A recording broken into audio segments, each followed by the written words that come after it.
Hi అండి, అందరికీ నమస్కారం. Welcome to our channel. ఈరోజు భీష్మ ఏకాదశి. భీష్మ ఏకాదశి అంటే భీష్మాచార్యుడి చరిత్ర తెలుసుకోకుండా, అతని గురించి వినకుండా ఉండగలమా? అస్సలు ఉండలేము.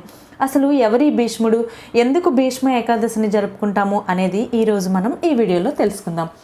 వీడియోలోకి వెళ్ళే ముందు ఎప్పటిలాగే నాదొక చిన్న రిక్వెస్ట్ అండి. నా ఛానల్ని కొత్తగా చూస్తున్నట్టయితే తప్పకుండా సబ్స్క్రైబ్ చేసుకోండి. ఎందుకంటే ఇలాంటి మంచి మంచి డివోషనల్ స్టోరీస్ మన ఛానల్లో చాలా ఉన్నాయి, ఇంకా ముందు ముందు చాలా రాబోతున్నాయి.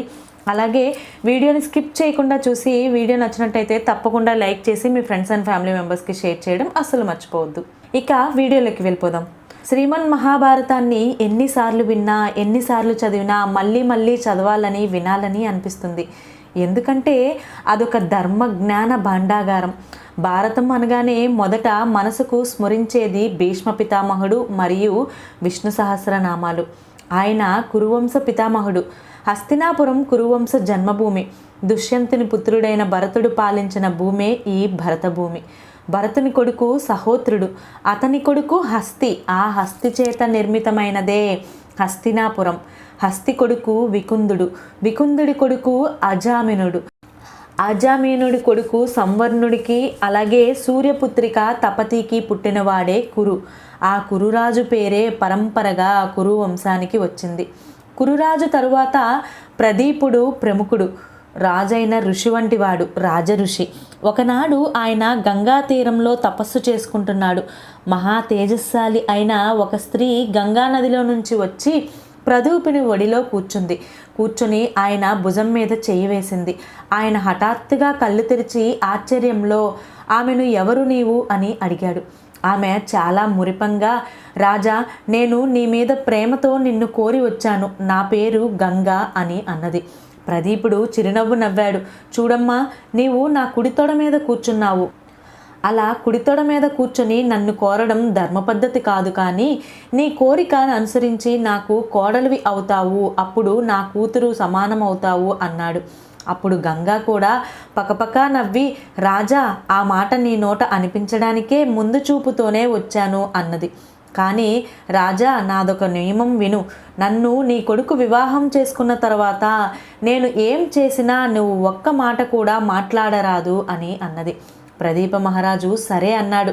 ఏకపత్ని వ్రతుడైన ప్రదీపునికి మనస్సు అతి ప్రశాంత సమయంలో ఉండగా ఒక పుత్రుడు జన్మించాడు. శిశువుకి అర్థవంతమైన శంతనుడు అనే పేరు పెట్టాడు. అలా కొంతకాలం గడిచింది. ఆ శంతనుడు దేవతలకు కూడా సహాయం చేయగలిగిన అమిత శక్తివంతుడు. కురు పితామహుని పుట్టుకకు, శంతనుని పుట్టుకకు పూర్వజన్మ సంబంధాలున్నాయని మనకు మహాభారతం చెబుతుంది. మహాభీషుడు అనే ఒక చక్రవర్తి ఉండేవాడు. మహాశక్తి సంపన్నుడు ఆయన. తపస్సు శక్తితో ఇంద్రలోకంలో ఉండగా దేవతలు బ్రహ్మలోకానికి వెళుతూ ఆయనను కూడా రమ్మన్నారు. అప్పుడే గంగాదేవి కూడా దివ్యకాంత రూపంలో అక్కడికి వచ్చింది. అక్కడ గాలి గట్టిగా వీచి గంగాదేవి దుఃఖూలం అంటే వస్త్రం పలచని వస్త్రం కావడం వలన ఒంటి మీద నుంచి తొలగింది. అందరూ తలలు వంచుకున్నారు, కానీ మహాభీషుడు తలదించుకోలేదు. అందుకు ఫలితంగా బ్రహ్మదేవుడు మహాభీషుని భూలోకంలో పుట్టి అక్కడే ఉండిపోమ్మని అన్నాడు. ఆ మహాభీషుడే ఈ శంతనుడు. దేవతలలో అష్టవసువులు అంటే 8 మంది. వారిలో ద్యువు అనే వసువు భార్య వశిష్ఠ మహర్షి. ఈ వశిష్ఠ మహర్షి వద్ద ఉన్న కామధేనువు పాలు కావాలని భర్తను ఎలాగైనా తెచ్చిపెట్టమని కోరింది. భార్య కోరిక తీర్చాలనే ఉత్సాహంతో వసువులందరినీ వెంట పెట్టుకుని వెళ్ళి కామధేనువు అపహరించాడు దివ్యు. అపహరించడం మానవ నైజం కనుక మీరు మానవలోకంలో పుట్టమని శపించాడు మహర్షి. మానవులుగా పుట్టాలంటే తల్లి గర్భంలో యాతన అనుభవించాలి. ఎప్పుడు మళ్ళీ ఉత్తమ గతి కలుగుతుందో తెలియదు. అందుకని మంచి మాతృమూర్తి కోసం వసువులు వెతికారు. అప్పుడు గంగమ్మ కనిపించింది. అప్పటికి ఆమె తాను ఏం చేసినా కాదనకూడదు అనే షరతు మీద శంతనుని పెళ్ళాడింది. వసువులు గంగాదేవిని, తల్లి, మమ్ములను నీ గర్భంలో ధరించు, మేము భూమి మీద ఎక్కువ కాలం ఉండలేము, మేము పుట్టగానే మళ్ళీ మా లోకానికి గంగాజ్వలం ద్వారా పంపించు తల్లి అని వేడుకున్నాడు. అప్పుడు గంగమ్మ, వసువులారా, మీకోసం నేను 8 సార్లు గర్భం ధరిస్తే నాకు ఒక్క కొడుకు కూడా మిగలడా అన్నది. అప్పుడు ద్యువు, నీ కొడుకుగా ఉండిపోతాడు, మేము 7గురం మాత్రం మా తేజస్సులో 8వ భాగం ఈ ద్యువులో ఉంచుతాము అన్నారు. గంగమ్మ ఒప్పుకుంది. పుట్టగానే 7 వసువులను గంగలో వదిలివేసింది. 8వ వాడిని వద్దని వారించాడు శంతనుడు. వెంటనే మన నిర్ణయం ప్రకారం నేను విడిచి వెళ్ళిపోతాను అన్నది.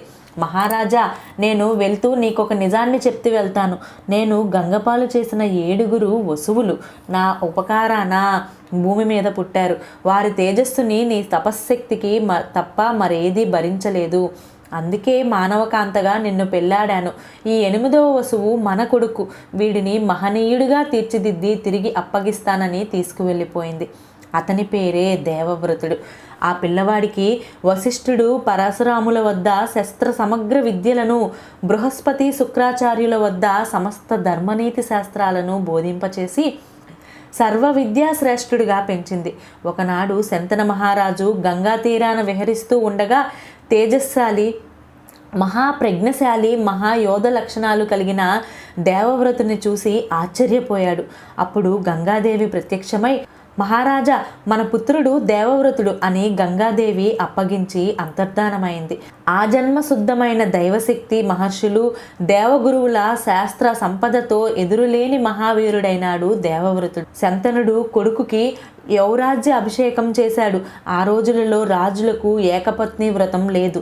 శంతనుడు గంగా తీరాన దాసరాజు పెంపుడు కూతురు సత్యవతిని వివాహమాడాలని భావించాడు. కానీ దాసర్యులు అంగీకరించలేదు. రాజా, నీకు జ్యేష్ఠుడైన మహావీరుడైన యువకుడు కొడుకు దేవీవ్రతుడున్నాడు. అతనికే నీ రాజ్యాధికారం వారసత్వం కూడా.